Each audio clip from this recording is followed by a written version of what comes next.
Hello everyone. So আগের পার্টে তোমাদের সাথে শেয়ার করেছিলাম আমি মনসাগুলো দেখতে যাচ্ছি, তো তোমাদেরকে এই পার্টে মনসা ঠাকুর দেখানোর কথা ছিল। সো আমি মনসা ঠাকুর দেখতে চলে গিয়েছিলাম। এই দেখো তোমরাও দেখে নাও আমাদের মা মনসাকে, খুবই জাগ্রত ইনি। আমাদের এখানে প্রত্যেক বছরই পুজো হয়। তারপর এখান দিয়ে আমরা মায়ের ভোগ খেতে চলে গিয়েছিলাম, খুবই সুস্বাদু হয়েছিল মায়ের ভোগ। তারপর আমরা একটু বোরিং ফিল করছিলাম, তারপর আমরা একটু আম চুরি করতে চলে গিয়েছিলাম। এ দেখো ব্লগ হচ্ছে, মানে আমি চুরি করিনি।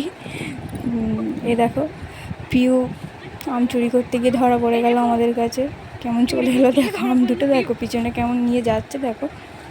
তারপরে একটা বোন আবার এত আম গুড়িয়েছে, তাকে দেখাতে বলবো, দাঁড়াও এই দেখো কত আম গুড়িয়েছে। তারপর আমরা বাড়ি চলে যাচ্ছিলাম, রাস্তায় দেখো একটা ভালো লোকেশান দেখতে পেয়ে আমরা ফটো তুলতে দাঁড়িয়ে পড়েছিলাম। একে ব্যাকগ্রাউন্ডে সরতে বলেছে, এ আবার দেখো সরে গেছে কেমন। হাসিও পায় এদের দেখলে।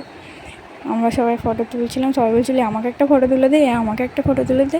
আমি সবার লাস্টে ফটো তুলে বাড়ি গেছি, দেখতেই পাচ্ছ। তারপর আমাদের ফটো তোলা শেষ হয়ে যেতে আমরা হেঁটে হেঁটে বাড়ি যাচ্ছিলাম গান শুনতে শুনতে। সো আজকের ভিডিওটা এতটাই ভালো লাগলে লাইক কমেন্ট শেয়ার করে দিও। টাটা।